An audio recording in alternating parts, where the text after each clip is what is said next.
Assalamualaikum warahmatullahi wabarakatuh. Perkenalkan, nama saya Sajid Novel Al-Bahri dengan RSP 512152106. Saya dari Prodi D3 Multimedia Broadcasting Lamongan, PSDKU Lamongan. Di sini saya akan mempresentasikan definisi dan cara menemukan masalah dalam riset. Permasalahan termasuk bagian terpenting dalam sebuah penelitian. Permasalahan akan menentukan apa tujuan dari penelitian. Permasalahan juga mengarahkan pada suatu teknik pemecahnya. Jika permasalahan tidak dapat ditentukan dengan sangat baik, maka hasil penelitian boleh dikatakan memberikan informasi yang kurang bermanfaat. Dalam struktur kerangka penelitian, permasalahan diletakkan setelah fenomena. Itu artinya permasalahan lahir dari sebuah fenomena yang real. Permasalahan akan mempengaruhi seluruh bagian dalam penelitian kita. Jika permasalahan yang dimaksud menyangkut dampak COVID-19 terhadap kehidupan ekonomi masyarakat, maka landasan teori yang dibangun serta paradigma penelitian juga akan mengikuti permasalahan dan tujuan penelitian. Permasalahan merupakan nyawa dari sebuah penelitian. Jika masalah dipahami secara samar-samar, tentu akan menyulitkan upaya pemecahan. Boleh dikata permasalahan yang sudah dirumuskan dengan tepat dan dipersepsikan oleh semua orang menunjukkan proses riset telah rampung 50%. Justru penelitian itu dilakukan untuk memecahkan permasalahan yang ada. Jika tujuan penelitian menyimpang dari masalah tersebut, maka itu berarti permasalahan yang diangkat dalam penelitian masih menimbulkan persepsi yang berbeda, atau mungkin tujuan penelitian belum difokuskan pada permasalahan yang ada. Definisi masalah. Pengertian masalah berdasarkan Kamus Besar Bahasa Indonesia diartikan sebagai sesuatu yang harus diselesaikan. Contohnya, masalah penurunan produktivitas, kesenjangan ekonomi, turunnya prestasi karyawan, dan masih banyak lagi. Dalam memahami masalah, kita bisa melihat pendekatan antara tugas dan masalah. Kita bisa mengartikan bahwa tugas itu adalah pekerjaan yang sering diberikan oleh pihak lain kepada kita.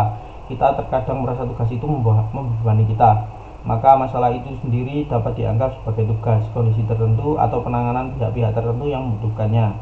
Dalam kehidupan kita, masalah tercermin atau memanifestasikan dalam pernyataan untuk dibuktikan atau diverifikasi.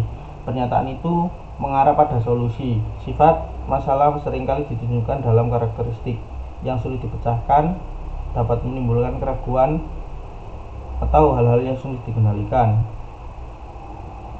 Penegasan menarik lainnya disampaikan oleh Brayman 2007 dalam penulisan Mansurat Cambridge kembali bahwa masalah penelitian adalah jantung dari penelitian itu sendiri. Ini adalah gambaran yang jelas dan pasti dalam kondisi yang diamati. Kemudian masalah mendorong pernyataan yang harus dijawab mengarah kita ke kegiatan penelitian. Jadi kita harus mulai dari mana masalah muncul, kemudian merencanakannya penelitian dan menentukan keberhasilan penelitian. Secara umum, masalah dalam kehidupan ini akan selalu muncul. Masalah itu lahir dari ketidakpastian. Ketidakpastian itu memunculkan kemungkinan-kemungkinan sehingga memerlukan metode untuk mendekati kepastiannya. Secara ilmiah, masalah itu memerlukan seleksi untuk menjadi sebuah masalah riset. Pada intinya, masalah dapat ditemukan ketika sesuatu itu membutuhkan pemecahan. Sesuatu yang memiliki kesenjangan antara harapan dan kenyataan merupakan ciri sebuah masalah. Masalah dapat berbeda-beda tergantung situasi dan kondisi, karakteristik, cara pandang, dan lain-lain. Masalah itu muncul ketika adanya sebuah variabel yang mengalami perubahan karena sesuatu variabel tertentu yang perlu dianalisis lebih lanjut. Sesuatu problem yang memerlukan solusi yang jika ditemukan solusi dapat memberikan manfaat. Suatu persoalan yang memiliki metode pemecahannya sehingga diperoleh manfaat darinya. Masalah yang baik dan dapat diteliti jika memiliki pola pemecahannya. Kita bukan diperhadapkan pada kondisi yang gelap gulita dan kemudian meraba-raba tanpa pegangan. Masalah harus memiliki unsur mengarahkan, bukan tanpa arah kemudian membuat jalan sendiri untuk memecahkannya.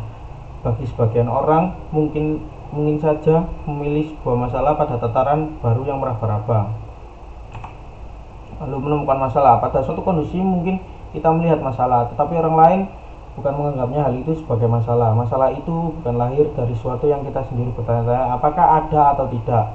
Masalah yang diangkat dalam sebuah riset lahir dari sebuah konsep realita mendesak untuk dipecahkan. Kekuatan sebuah permasalahan berada pada inti manfaatnya, bukan merupakan angan-angan apakah masalah itu memang wujud atau tidak wujud. Terkadang sebuah permasalahan yang diteliti terkesan dipaksakan untuk menjadi sebuah masalah riset, ataukah dipaksakan walaupun tidak ada pola di sana yang bisa mengarahkan kita pada suatu metode pemecahan. Ketika seorang terjatuh akibat tidak berpegangan pada sesuatu, mungkin kita menganggap bahwa itu masalah karena kita tahu bahwa ada sebuah pegangan di sana yang tidak digunakan orang tersebut. Bagi orang lain, mungkin dianggapnya itu sebuah masalah. Ketika orang tersebut sudah berpegangan tetapi jatuh juga, mungkin keseimbangannya yang kurang baik, mungkin pegangan yang kurang kokoh, mungkin pijakan yang kurang kuat, mungkin, dan mungkin. Disinilah seharusnya masalah itu ada. Kita tidak perlu lagi berada pada tataran menanyakan apakah masalah itu ada atau tidak, tetapi kita memang menemukan polanya. Kita telah diarahkan untuk menemukan apa yang menyebabkan itu terjadi dan memerlukan penelitian lebih lanjut.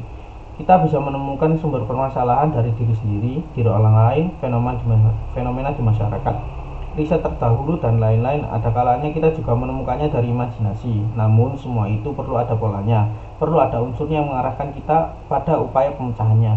Kita mungkin tidak dapat memaksakannya, orang lain memiliki persepsi yang sama, namun secara konseptual kita perlu membangun argumen yang substansi. Kita menawarkan sebuah masalah yang benar, tegas, dan ciri-ciri yang jelas dalam merumuskan masalah sehingga tidak menimbulkan multi tafsir pada orang lain.